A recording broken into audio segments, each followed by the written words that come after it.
Hello everyone, it's real life Mel here, and I just kind of wanted to jump on and talk about the latest series of Black Mirror. Again, it's kind of another quick video because it's just come out and I'm trying to stay on trend. But I just really wanted to talk about it with someone, meaning YouTube, because I don't really get out much. This video is going to be, again, it's going to be unscripted, so I'm going to have to filter out a lot of the ums and the ers and the likes, because I'm pretty illiterate, but we move. I guess we're not talking about my glasses. I'm just going to let you... what's it called? No context in these glasses. I'm just gonna carry on. And yeah, slay queens. Even if you are this old middle-aged man, you are still a slay queen. Enjoy it, embrace it. I want to talk about season 6 of Black Mirror and how it doesn't slap how some of the older seasons have for me. Black Mirror was originally like a UK TV show. I think it was on Channel 4, created by Charlie Brooker. I think Charlie Brooker's really good at creating a dystopian future that's quite disturbing in the world of like how our technology is going. I just think there's a lot of inconsistencies with the episodes. Some of them are so good, some of them are like not so good, but I respect like his work completely, and I understand what he's trying to do with it. But I'm going to talk about, really briefly touch up on each episode of Black Mirror season 6 one by one, and I'll tell you what, it's a lot better than those 3 episodes we got from season 5. So yeah, each episode from 1 to 6, let's talk about them. On there, like, that's gonna be loud, isn't it? I was just gonna pre-warn that there's gonna be spoilers in this video, so yeah, if you haven't watched it, watch it and then come back to this video. Oh my god, the battery ran out, and I just went and did just some errands and came back, so we've got a full battery now. Oh my god, where are my glasses? Where are we? Oh yeah, Joan is awful. It's the first episode of the series, and I really liked the concept of this episode. I think it was very clever. Unfortunately, what let it down was the kind of scripting of it. I thought the script was a bit weird. It almost like improv. It was kind of like trying hard to be funny. So the basic premises is Joan is awful. She's going about her normal day-to-day life. She's mid-tier at a corporate firm. She works for their version of Netflix. I think it's called Shrewsbury or something like that. It's pretty much exactly the same, and she does some questionable things, like she kisses her ex. She says to the therapist that her current fiance is really boring, and she fires an intern and all that. And she gets back home with her fiance and finds out there's a brand new show on Netflix, and it's called Joan is Awful. And it's basically an actress playing her and actors playing her life, and you see the things that were panned out at the beginning. You see it reacted almost not like 100%, but sort of like very similar. It's basically a pop at AI and how quickly it works. In the end, it turns out that this version of what she's living is another alternate reality, and there's another Joan below her. So, and again, it just keeps going. It's almost like a cycle. Like even the one that she's watching, they see a Netflix series and it's like, what the hell? That's so badly described. If you're watching this, you've seen them all. So yeah, as I said, I think this episode is good. I did enjoy it, but the scripting was really weak. But I liked the ending. I think it had quite a heartwarming ending. It's not bad. I definitely think it's a light-hearted way to reintroduce, and very current, because AI is scary and it's happening before our eyes, especially AI art at the moment. Oh, I hate AI art, don't get me started. So yeah, I understand why they made this episode, but again, could have benefited from like some better scripting. But Michael Cera's in it. So. The second episode is called Lock Henry. This starts off with a very Charlie Brooker kind of Black Mirror feel to it, so give it props there. I did enjoy this episode.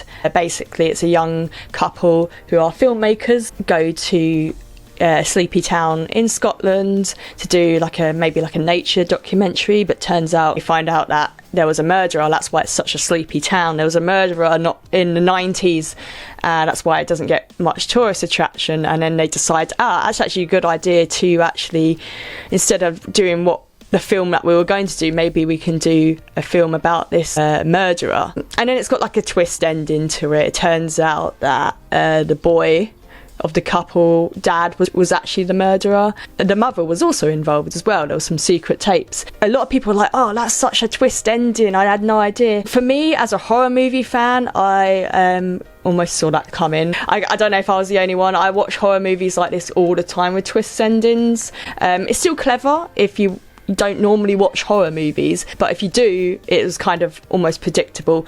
However, it was a good episode. I did enjoy it. One of the better episodes and more of the Black Mirror-y episodes, taking a pop at our obsession. And I think the message is, has it gone too far? That was his parents, blah, blah, blah. He won a BAFTA for it, but he doesn't seem all happy about it. It's definitely screwed him up. You can see it at the end. So, yeah. That was an okay episode. Next is Beyond the Sea. This episode seems to have a very mixed bag. It seems to be some people's favourite episodes and some people's least favourite episodes, saying it's too boring or it drags on. I like this episode a lot, actually. So it's basically a couple of blokes who are 2 years into their 6-year space mission, but they have clones of themselves so they can get away from their space missions and go see their families in their clones back at home. It's quite a cool idea, actually, to be able to go home after in some sort of way, so you're not missing out on seeing your family. But anyway, one of the bloke's clones family gets murdered, and it's not explained why, but his clone gets destroyed and his family gets murdered. So then he just falls into this deep depression. But the other clone guy's like, yo, you need to pick yourself up. So come have some fun in my clone and my family. You definitely aren't going to take advantage of that and my actual wife. But he does, funny enough, falls in love with the wife. Sort of gets heated and stuff like that. Aaron Paul's in it. He plays Todd in BoJack Horseman. That's cool. Yeah, and in the end, not really explained why, but the other guy in the other guy's clone sends the guy out, and then he goes into his clone and murders his family as well. I don't know whether it's hey, this is how I feel, now you're going to feel like it as well. It's not really explained. It's just a really sad ending, and then they're stuck with each other for the rest of their space mission, basically. Episode number 4, I think most people agree with this. The worst episode is Maisie Day. She's part of the paparazzi, decides she doesn't want to do it anymore, then decides she does want to do it because basically one of Maisie Day, the actress, at the moment, they're offering a huge sum of money to get a photo of her because she's disappeared after a car accident. So we're led to believe that she accidentally ran over someone in a state of doing mushrooms. Find out that she's just a werewolf at night. The paparazzi people go find her and then make it worse as she ends up going on a killing spree. I guess the only good thing about this episode really was the effects of her turning into a werewolf. I don't know, I feel like this episode is literally just a filler episode. Bland, been done before. But yeah, I just feel like they were like, we need 5 episodes. Oh, let's just do a werewolf one. And that's how I feel about this episode. Next one, this one's actually my favourite one, funny enough. It's called Demon 79. Nothing to do with any sort of technology or anything like that, and doesn't really feel very Black Mirror, but I really liked it. It's about a girl who has a mundane life. She suffers a lot of racial discrimination. She's alone. She works in a shoe store. You really feel sorry for this girl, and then she stumbles upon a wooden block that's I don't know what else is keyring. It summons a demon, and the demon is this really cool, fun guy that she liked the look of TV previously. I think it depicts the guy, it's that guy basically. This character is good. It's a really dark story, but he provides a lot of the comic relief of it. But long story short, she has to kill 3 people, otherwise the world's gonna end. But towards the end she fails and the world ends, and the guy the rah rah after B guy, is like, yo, just do you want to like come with me and spend eternal nothingness together? And it's sad because her life must have been so rubbish or unfulfilled. She's like, yeah, okay, let's go. And it's almost like this, what confuses me is like they're shipping this sort of like love story towards the end, but they didn't kind of have any of that chemistry throughout the episode until the end. It was kind of random in that aspect, but I really enjoyed the episode. Maybe not as a Black Mirror episode, but just as like a little short film, I guess. That concludes my very short and rapid view of the latest Black Mirror. What I wanted to say is, yeah, since season 5, I don't think the Black Mirror episodes are like slapping like they used to. Like coming away of episodes such as like White Bear or what was that one called? What's the episode where he turns out he's no. I have an underactive thyroid. My memory is very, very slow.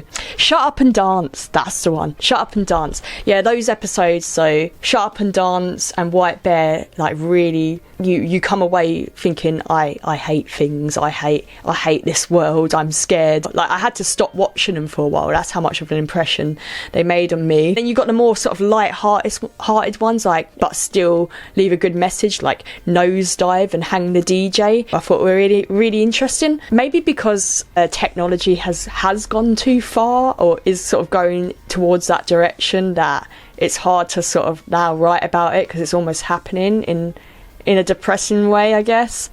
I have no idea what the future is for Black Mirror, as again, because it's happening, but I'm sure, you know, with how the world is going today, I'm sure Charlie Brooker will over-exaggerate something that is happening. I think cancel culture might be a good idea for an episode. That's what I think.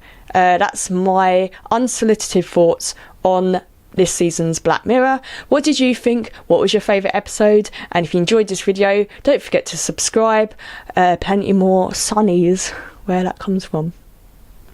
Am I good at ASMR? Shh, go to sleep. Anyway, this is getting weird. Alright, bye.